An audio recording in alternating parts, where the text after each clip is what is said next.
Suportado ng Department of Labor and Employment ang pagtatayo ng PAC Silica sa New Clark City. Ayon sa DOLE, malaki ang potensyal ng US company na makagawa ng mas maraming dekalidad na trabaho para sa mga Pilipino.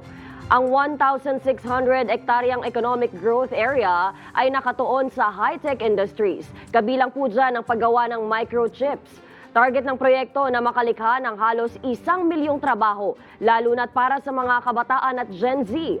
Gate ng DOLE, bahagi ang PAC Silica ng Luzon Economic Corridor. Inaasahang magiging isa ito sa pinakabagong sentro ng manufacturing at technology sa bansa.